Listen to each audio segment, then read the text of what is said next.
hanggang ngayon, no? Dumoble pa ang abuso ng kanyang anak at ng mga cronies nila. So, cronyism is back.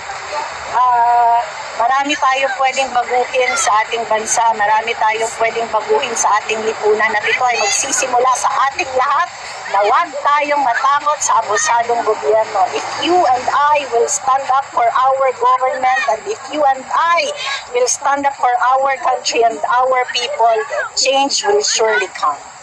May imbestigahan daw nila itong Dolomite, ma'am. Ano Go masasabi mo? ahead, imbestiga lang kayo. But the truth is, people are enjoying the view, people are enjoying the benefits of the Dolomite Beach, and that is the best legacy and best proof that Tatay Digong did a beautiful job.